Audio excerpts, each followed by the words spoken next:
Okay, so Meta just rolled out 9 major updates that are going to completely change how you run ads in 2026 or beyond. And honestly, some of these are bigger than people realize. For example, we are talking about Meta now curating customer content for your shop automatically. We are talking about link restrictions that could force you into Meta verified. We are talking about a brand new campaign type that combines awareness and sales in just one campaign. And that's huge, okay? And then attribution changes, unnecessary attribution changes that could finally give you incremental data you've been asking for. And if you have been my loyal viewer for a very long time, you know about attribution. That's why I created Precocity. I am Sannidhya, and if you want to stay ahead while your competitors are still figuring out last month's updates, you're in the right place. If you're already in the course, then you already have been in the right place. And if you're watching this on YouTube, let's dive into Meta ads for, with these updates. So update number 1 is huge for e-commerce brands, especially if you're running a Facebook or Instagram shop. Meta is now automatically curating user-generated content for your shop. And you know how much I love customer testimonials, right? Let me explain how this works, because it's both exciting and something you need to monitor closely. Now, here's the process. When customers tag your brand in their photos and videos, Meta's algorithm identifies high-quality content, and they then reach out to those creators and ask for permission to feature their content in your shop. And if the creator approves and you have the auto ad feature enabled, that UGC automatically appears in your shop. This happens every Wednesday. You will receive an email from Meta showing you a preview of UGC content they found online. You can then review it, approve it, remove it, or manage it in Commerce Manager before it goes live. Now, here's why this matters. User-generated content converts like crazy, and I have been a loyal or a vocal advocate of that, not a loyal, vocal advocate of that for a very long time. And if you haven't been doing UGC, the real good or the original UGC, then this is a game changer for you. Real customers using real products builds trust faster than polished brand photography, or you going to any influencer and asking them to fabricate a UGC for you, because that's not UGC, okay? And everyone knows it.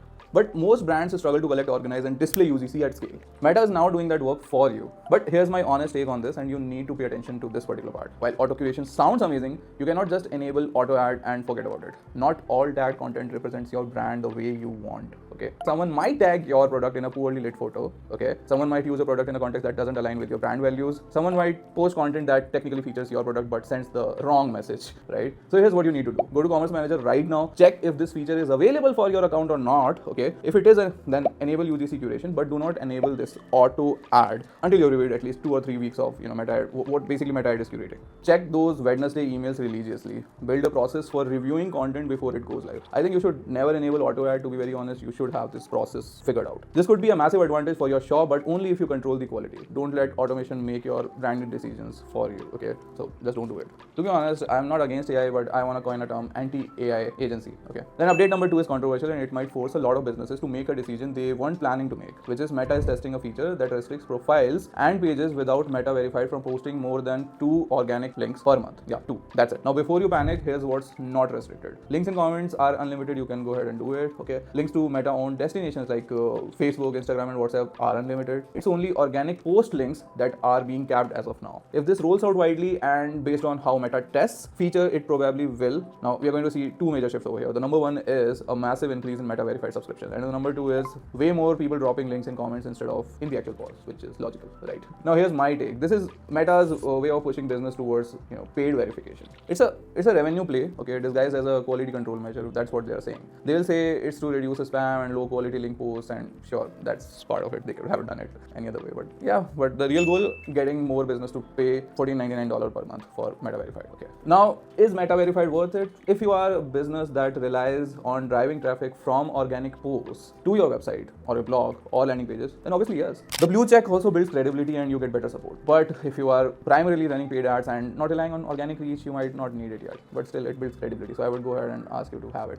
Now, here's what I would do, okay, if I was you and I don't want to get Meta verified. Like, if it is only important, then I'll get it. Like, I'll monitor my organic post performance over the next 60 days. If I start seeing link restrictions hit my account, I'll test putting links in comments instead. Track the click-through rate. If it drops significantly, consider subscribing to Meta verified, if it is dropping significantly, the reach. But don't rush into it just because Meta is testing restrictions. Also, this is another reminder that organic reach is dying. If you're still relying heavily on organic posts to drive business, you are already behind. Okay, so moving on to update number 3, and this one is for everyone who loves data, because Meta just made reporting a lot more useful. According to them, Meta is rolling out 2 new breakdown options in Ads Manager. Number 1 is attribution settings, okay, and number 2 is conversion count.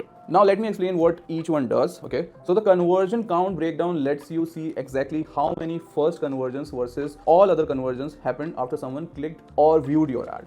Now, this is massive for understanding customer behavior. Like, are people buying immediately after seeing your ad, or are they converting after multiple touch points? Now, before this, that data was buried, or it required manual tracking. Now it's a simple breakdown in Ads Manager. The attribution settings breakdown lets you quickly filter results by attribution window. You can now see 2-day click results, 7-day click results, and compare them side by side without building those custom reports. Now, why does this matter? Because attribution has always been one of the most confusing parts of Meta ads. People don't understand why their reported conversions don't match their Shopify dashboard or Google Analytics. Well, that's why I created Tracosity, and it still will be a problem, although Meta is claiming that it will be able to resolve it. These breakdowns give you visibility into where those conversions are. At least it tries to. Okay, it gives you a really good direction, and when they are being attributed. And in order to set this up, this is what you should do. Okay, go to Ads Manager, open your best performing campaign, add both breakdowns, attribution settings and conversion counts. That's basically both the settings or both the breakdowns. Look at the split between first conversion and the repeat conversions. If most of your conversions are repeat conversions, that tells you that retargeting is working, but your cold traffic might not be converting well, right? Then look at the attribution window breakdown. If you're seeing most conversions in the 2-day window, your ads are driving fast action. If conversions are happening in the 7-day window, people need more time to decide, which means nurturing and retargeting, right? And they become even more important, like the nurturing and the retargeting part. This is the kind of data that helps you make smarter budget allocation decisions. So use it. Even if you're using any first-party attribution tool, it gives you direction. But if you have a first-party attribution tool, then appear in order or total touchpoints make more sense. Total touch counts make more sense than looking at this figure. Okay. Update number 4 changes how promotions are displayed in your ads. And if you are running e-commerce campaigns, this could increase your click-through rates significantly. Previously, when you added a promotion to your ad, like a discount code or special offer, people had to tap on the ad to see it. Like, only after they tap on it, they were able to see it. Now, Meta may show that promotion directly in the ad itself before anyone taps on it. In some cases, your call to action text might automatically, update to see the offer, right? And here's how it works. When you create an ad and add a promotion, you can choose to automatically source a promo code or manually add one. I do not recommend the automatic option if you have multiple promotions running on your website, because Meta might pull the wrong one. So to add a promotion, go to the ad level, scroll to the creative setup section, and you will see the promotion options appearing over there. Now here's the most crucial or the critical part, and this is where people mess up. Even I mess up a lot of times, which is Meta sometimes pre-select a promotion automatically. So I have this in my checklist, okay? Like if you're setting up an ad. So if you don't check, you might be advertising a discount that's expired or a promo code meant for a different audience or a deal that doesn't even apply to your product in your ad. So here's what you must do. Every time you create an ad, scroll down to the promotion section and double check what's selected. Make sure the promo code matches your offer. Make sure the discount percentage is correct. Make sure it is actually live on your website. Have this in your checklist so that you don't screw up, okay? And I don't need to explain why does this update matter, because showing the promotion upfront removes the click friction. People see the deal, so you'll get a really good CTR, but if it is wrong or if that was not intended, it's going to hurt your revenue like anything, CR and revenue, okay? And also remember, this is going to impact a lot, okay? So yeah. A wrong promo code or an expired discount showing in your ad will destroy trust and tank your conversion rate. Check it every single time. Now for update number 5, we have 2 improvements to Meta Ads library that make competitive research a bit more effective. I'll not say way more effective, but yeah, a bit more effective. First, you can now filter ads by WhatsApp as a platform. Most recently added Threads to the platform filter list, and now WhatsApp is there too. This means you can see exactly which ads your competitors are running specifically on WhatsApp. Now, why does this matter? Obviously, because WhatsApp is becoming a major ad placement, especially in markets like India, Brazil, Southeast Asia. If your competitors are using WhatsApp campaigns and you are not even aware of it, you are missing a massive opportunity. Now, you can research what's working, see what creative formats they are using, and reverse engineer successful WhatsApp campaigns. Basically, you can decipher the flow, and that's pretty insane. And while covering this update, I realized that, yeah, it is a bit massive. So, yeah, I redact my words, which I said at the start of introducing this update. The second one is Meta is now showing a low impression count label for ads that have generated fewer than 100 impressions. This is crucial information when you are researching competitors. Here's why. When you are scrolling through a competitor's ads in the ad library, you might see an ad and think, wow, they are running this creative, it must be working. Especially when you are seeing old and they have been running for a significant amount of time. But if that ad has a low impression count, it might mean one of two things. Either the ad has just been launched and hasn't had time to scale, or Meta tested it and immediately stopped showing it because performance was terrible. That can be one of the reasons, or maybe 2 reasons. I covered 2 reasons simultaneously. And the another possibility is that too many ads were loaded into Advantage Plus campaign, and Meta decided this particular ad wasn't strong enough to get delivery, so it barely showed it to people. Okay, you can check the total active time in hours to figure out which one is it. And there can be other reasons also, but these are the 2 most probable which come to my mind. If an ad has been running for like 200 hours and still has low impression, that's a dead giveaway that it's not performing. Don't waste your time replicating failed ads. But let me give you a crucial caveat over here. It's not accurate. As of now, when I'm recording this video, it's not accurate. I saw a few ads from my ad library which was showing low impression count, but they had significant impressions. Okay, I'm not sure about the accuracy as of now. That's what I'll say. Okay, in future they might improve it, but as of now I'm not sure about the accuracy. Okay, so yeah, I don't think any person might have told you this. So yeah, that's one thing you should be aware of. Now here's my research strategy using these updates. Go to ads library, search for your top 3 competitors, filter by WhatsApp to see if they are running WhatsApp campaigns, and if they are, analyze the message, analyze the flow, analyze the creative format and call to action, and how how the funnel is basically set up, because a lot of you get junk leads because of that. So you need to figure out how they're doing it. Then look at their ads and ignore anything with low impression label. Okay, unless it was launched just in last 24 hours. Anyway, if it was launched in last 24 hours, you need to have a look at them. This gives you a much clearer picture of what's actually working versus what's just sitting in their account doing nothing. Competitive research just got a major upgrade according to me, so just use it. Alright, so now update number 6 might be the biggest one in this entire video, and most advertisers have no idea that this is coming. Okay, so Meta's public documentation shows that they are working on launching a completely new campaign type that allows you to run both awareness and sales ads together under one campaign. If you are aware of carpet bombing, then I have been doing that for a very long time, that I have 2 separate campaigns, and with 2 objectives. But this basically does one campaign with 2 objectives. So this campaign type is being designed specifically for advertisers focused on lower funnel conversions, but who also want to build awareness simultaneously. Now let me explain why this is massive. Right now, if you want to run awareness campaigns and sales campaigns, you have to create 2 separate campaigns. Separate budget, separate optimization, separate reporting. It's a bit inefficient because you can't also measure the efficiency of your awareness campaign, and it makes budget allocation harder because you are constantly trying to figure out how much to spend on awareness versus how much to spend on conversion and efficiency, right? You can't measure it. So this new campaign type solves that, or it tries to solve that according to me. Meta will optimize delivery across both awareness and sales within the same campaign structure. You set one budget, Meta figures out how to allocate it between awareness impressions and conversion driving placement. So it just figures it out. Just be mindful of audience network over here, I think. Okay, and here's my take on this. If Meta pulls this off well, this could be the biggest campaign structure innovation since Advantage Plus shopping campaigns were launched. Because here's the reality, most businesses don't need pure awareness campaigns, they need awareness that leads to sales. Okay, and if machine learning is smart at doing that, then pretty good. And most sales campaigns suffer because they are not enough for top of the funnel awareness feeding into them, so that's why we have to create so many creatives that are designed for top of the funnel. A hybrid campaign type that balances both automatically, right? That's powerful. But, and this is important, we don't know yet how much control you will have, whether you will get to select the placements also or not. Will you be able to set the budget splits between awareness and sales, or will it be fully automated, or will you be able to choose different like we don't know how much control you'll have. Okay, we'll have to wait and see, and I'm optimistic that they will at least give us the placements. But if you're an advertiser focused on lower funnel conversions and you have been struggling to balance awareness and sales, keep an eye. Let's see what they come up with, and when it rolls out, test it immediately. Early adopters of new campaign types consistently see better performance because Meta rewards adoption with better delivery, and this is the one to watch closely. Now update number 7 is actually 3 updates that are expanding Meta's advertising capability, so let's cover them quickly. First, Instagram is bringing Reels to TV screens. Okay, users with Amazon Fire TV can now watch Instagram Reels on their television. It's similar to you would watch YouTube, right? This is huge because it expands the reach of Instagram Reels beyond mobile devices. Now here's the question everyone should be asking: are we about to see Instagram ads on television? Because if Reels are now on TV, it's only a matter of time when before ads follow. Imagine running Instagram Reels ads that show up on someone's 65-inch TV in their living room. YouTube Shorts already did that, I think. That's a completely different level of visibility and impact. If you're already creating high quality Reel ads, this is great news. Your content now has the potential to reach users on a much bigger screen in a lean back viewing experience. Make sure your creative is high resolution and looks good on large displays. The second one is Advantage Plus features are now available for special ad category campaigns. This includes financial services, employment, and housing ads. Previously, these categories were restricted from using Advantage Plus audience targeting due to compliance regulations, but now Meta has found a way to enable these features while staying compliant. So if you are running ads in any of these special categories, you can now leverage Advantage Plus audience to help maximize your results. This is kind of a game changer. Okay, this is kind of a really good thing for industries that have been stuck with limited targeting options. I don't think so it's a game changer, but yeah, it's a good thing. Now the third one is Meta is rolling out interactions to replace post engagement optimization. Okay, so interactions will optimize for likes, reaction, comments, shares, and saves. Now when this becomes available in your account, you will see a notice that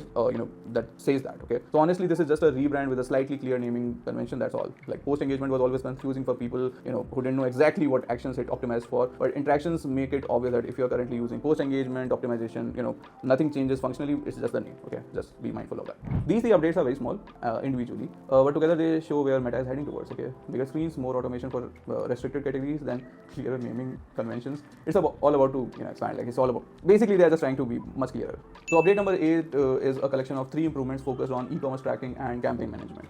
And if you are selling products, you need to know about these. First, there's a new metric called Shop Assisted Purchases in Ads Manager. This metric shows the number of purchases on your website that are attributed to an ad that sent the user to your shop first within the ads attribution window. Now, why does this matter? Because the customer journey isn't always linear. We know that, right? Someone might click your ad, browse your Facebook shop, leave, and then come back later and buy directly on your website. Now, before this metrics, that purchase might not have been properly attributed to original shop ad. Now, you can see how your shop is assisting conversions even when final purchase happens elsewhere, right? So, if you are running Facebook or Instagram shop campaigns, add this metrics to your reporting columns immediately. It will give you a more accurate picture of your shop's impact on overall revenue. Now, the second one is use existing post has been renamed to boost post, or is being renamed. Okay, I haven't been able to see that in a lot of accounts, and this is just a name change, but you need to be aware of it. Like in future, if you want to create an ad in ads manager from the existing organic post, you will now select boost post instead of use existing post. And even if you want to use post ID, then also use this. Okay. And third is Meta added conversion location to value rules options. That's all. Like you can now set column value rules specifically for conversions happening on your website, app, or instant forms. Now here's why this is useful. Let's say you sell products in multiple categories, like high ticket items, mid-range items, and low ticket items. You might want to assign different values to your website conversions versus app conversions because the behavior is different, and also on app you have to pay a bit higher, right? Like app tax, iOS tax, or Android tax, right? So that's all. Now for the final update, and this one is huge for anyone serious about understanding true ad performance and scaling profitably. It gives you at least directional value, okay, if your Meta or if your API is set up correctly. Meta now supports incremental attribution with value-based bidding strategies like cost per result and ROAS goal, okay. This is really good for sneak attack method. Okay. Now let me break this down because this is one of the most powerful features Meta has rolled out in a long time. Before this update, when you used value-based bidding, meaning you set target ROAS or a cost per result goal, you could only use the standard attribution model, which is standard attribution, that captures all conversions that happen after some time, after someone clicks on or views on ad, whether or not that ad actually caused the purchase. Now here was the problem with that.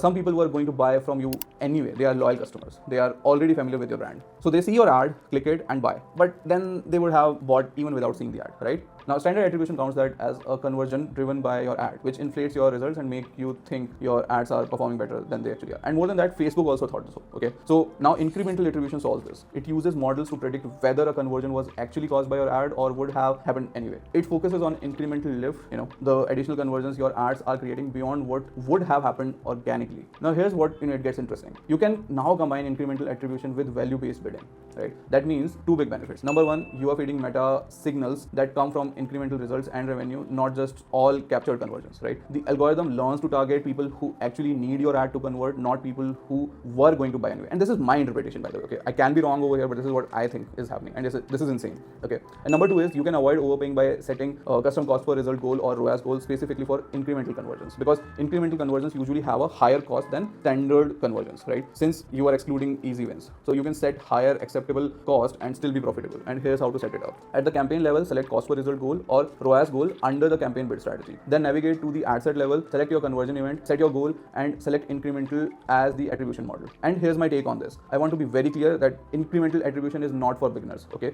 if you are just starting on Meta ads or you are spending less than $3,000 or $5,000 a month, stick with standard attribution. Don't go for incremental one. You need volume and data for incremental models to work properly. And to be honest, my interpretation might be wrong over here. Okay, and I'm 100% sure about it that it can be wrong. Okay, and I have like 10 years of experience and still I can be wrong. Okay, so it's not for pro. Oh, so it's not even for pros. Okay, so I'm just trying to understand what it is doing, because I don't rely on the white papers which Meta rolls out. And if you're spending serious money and you want to truly understand what's working, incremental attribution might work for you. Okay, it gives you much clearer picture of true ad performance, according to me. I might be wrong over here. Okay, I'm already giving you a disclaimer. And one more thing, because incremental attribution shows higher cost per results than standard attribution, you need to adjust your expectations and your bidding strategy. So don't panic when your CPA goes up. That's expected. What matters is whether those incremental conversions are still profitable at the higher cost. Now, if you are serious about scaling and you want to move beyond vanity metrics to actual business impact and start testing incremental attribution with the value-based bidding, this is advanced stuff, but it's where the real optimization happens. Alright, so those were the 9 major Meta ad updates you need to know right now. And look, Meta is moving fast. While most advertisers are still trying to figure out last quarter's change, you now have the insights to test these features before your competitors even know they exist. So if you are inside the course, then go ahead, look out for carpet bombing and sneak attack. And if you're not inside my course, then what are you waiting for? Click the link below this description and go ahead and do it. And if you are inside the course and want my consultation, then go ahead, book the consultation call. Okay, that's all from my side for this week. See you in the next one. Okay, bye.